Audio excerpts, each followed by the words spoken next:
கிறிஸ்துவுக்குள் பிரியமான சகோதர சகோதரிகளே, உங்கள் அனைவரையும் இயேசு கிறிஸ்துவின் இனிதான நாமத்தினாலே வாழ்த்துகிறேன்.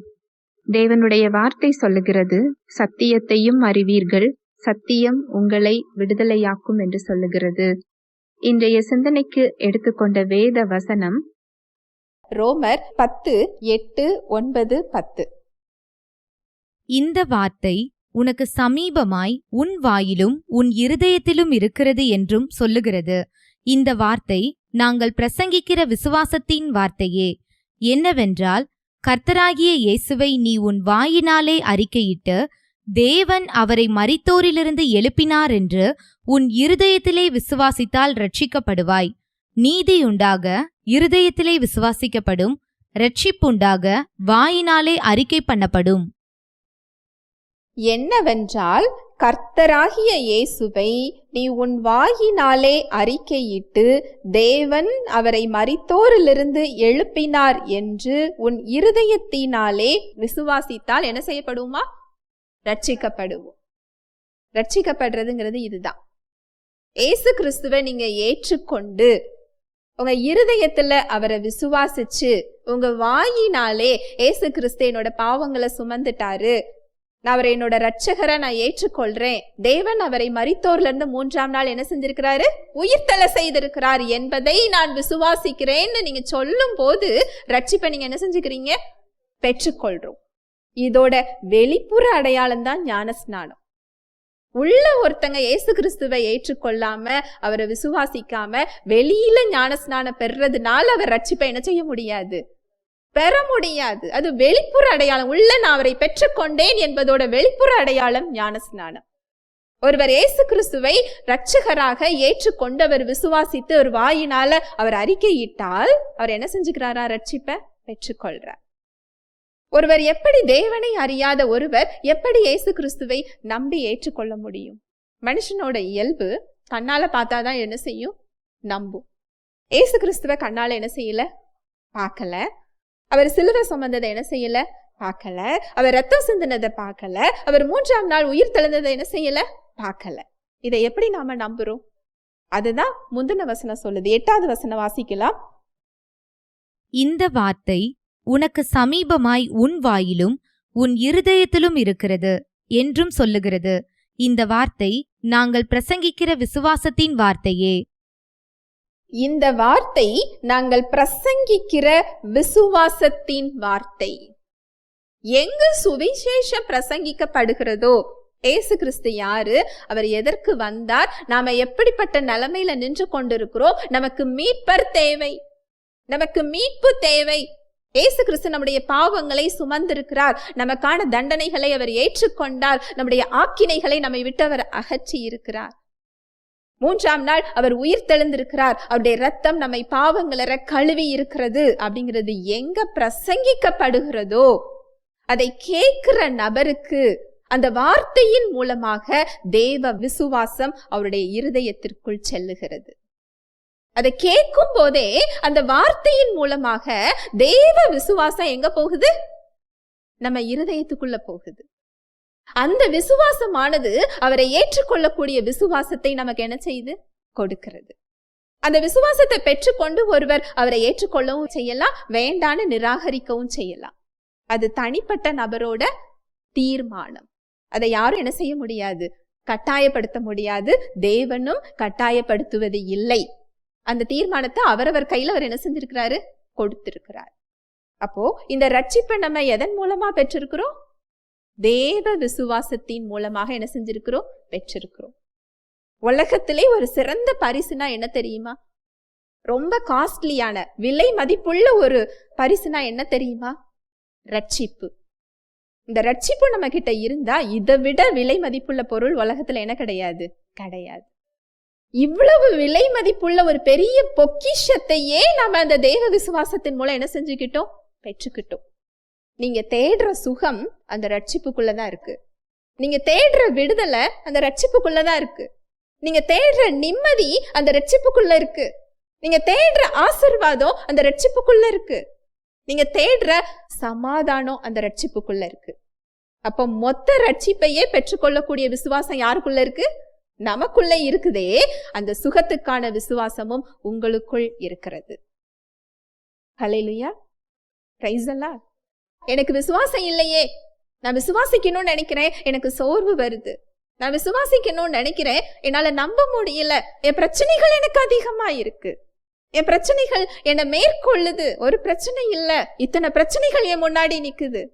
4 பிரச்சனை இல்ல, 40 பிரச்சனைகள் இருந்தாலும் அதை மேற்கொள்ளக்கூடிய தேவ விசுவாசம் யாருக்குள்ள இருக்கு? நமக்குள்ள இருக்கு. நீங்க ரட்சிப்பை பெற்றுக்கொள்ளும் போதே அந்த மொத்த விசுவாசத்தை என்ன செஞ்சுக்கிட்டீங்க? பெற்றுக்கொண்டீங்க. உங்களுக்கு ஒரு 1000 ரூபாய் கொடுக்குறேன் ஒவ்வொருவருக்கும்.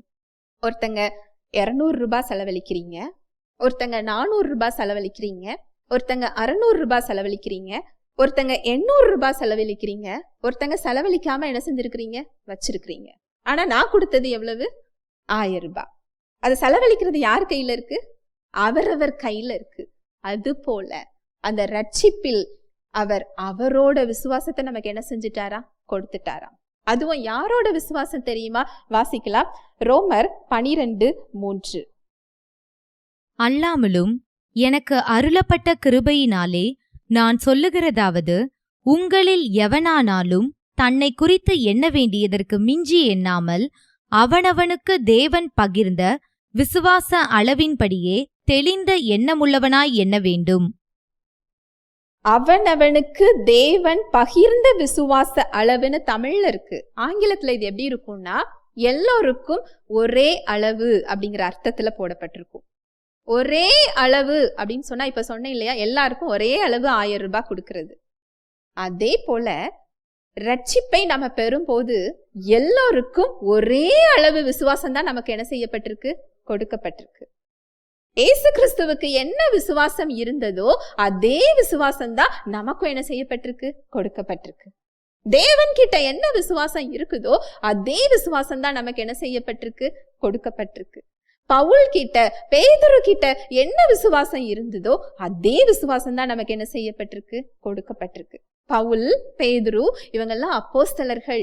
ஏசு கிறிஸ்து கடவுள், அவங்கெல்லாம் விசுவாசத்துல நிறைஞ்சிருந்தாங்க அப்படின்னு நீங்க நினைச்சீங்க அப்படின்னா அதே விசுவாசம் விசுவாசிகளுக்கு என்ன செய்யப்பட்டிருக்கு? கொடுக்கப்பட்டிருக்கு. ஹல்லேலூயா, பிரைஸ் தி லார்ட். விசுவாசத்துல பிரச்சனை இல்ல, அதை பயன்படுத்துறதுலதான் என்னது பிரச்சனை. எந்த அளவுக்கு நான் அதை அறிந்து கொள்றேன், எந்த அளவுக்கு நான் அதை பயன்படுத்துகிறேன், அது தேவன் கரத்துல இல்ல, நம்முடைய கரத்துல இருக்கு. அதுதான் இந்த வசனம் சொல்லுது பாருங்க. ரோமர் 10:8. இந்த வார்த்தை உனக்கு சமீபமாய் உன் வாயிலும் உன் இருதயத்திலும் இருக்கிறது என்றும் சொல்லுகிறது. இந்த வார்த்தை நாங்கள் பிரசங்கிக்கிற விசுவாசத்தின் வார்த்தையே. இந்த வார்த்தை நாங்கள் பிரசங்கிக்கிற விசுவாசத்தின் வார்த்தையே. தேவனோட வார்த்தைக்கு பெயரே என்னதுதான்? விசுவாசத்தின் வார்த்தை. அந்த வார்த்தையை கேட்காம உங்களுக்கு என்ன வராது? விசுவாசம் வராது. ரோமர் 10:17. ஆதலால் விசுவாசம் கேள்வியினாலே வரும், கேள்வி தேவனுடைய வசனத்தினாலே வரும். விசுவாசம் எப்படி வருமா? கேள்வினா கேட்கறதினால் அர்த்தம். இது இலக்கண தமிழ்ல சொல்லப்பட்டிருக்கு. விசுவாசம் எப்படி வருமா? கேட்கறதினால் வரும்.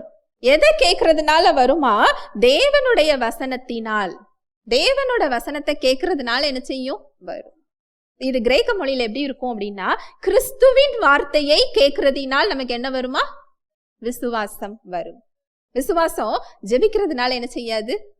வராது. என்னோட விசுவாசத்தை வர்த்திக்க பண்ணுன்னு சொல்லி நான் தேவன்ட்ட என்ன செய்ய முடியாது? கேட்க முடியாது. ஏன்னா அதை ஏற்கனவே வர்த்திக்கிற அந்த அளவை நமக்குள்ள என்ன செஞ்சுட்டாரு? கொடுத்து விட்டார். அவருடைய வார்த்தைய நம்ம கேட்க கேட்க கேட்க இந்த விசுவாசம் நம்முடைய சிந்தனைகள்ல என்ன செய்ய ஆரம்பிக்கும்? வெளிப்பட ஆரம்பிக்கும். அது எப்படி வெளிப்படும் அப்படிங்கறது தான் 8வது வசனம் சொல்லுது. அந்த 8வது வசனத்தை மறுபடி வாசிக்கலாம். இந்த வார்த்தை உனக்கு சமீபமாய் உன் வாயிலும் உன் இருதயத்திலும் இருக்கிறது என்றும் சொல்லுகிறது. இந்த வார்த்தை நாங்கள் பிரசங்கிக்கிற விசுவாசத்தின் வார்த்தையே. இந்த வார்த்தை, விசுவாசத்தின் வார்த்தை எங்கேயோ இல்ல, அது உங்க இருதயத்திலையும் எங்கேயும் இருக்குதா? உங்க வாயிலையும் இருக்குது.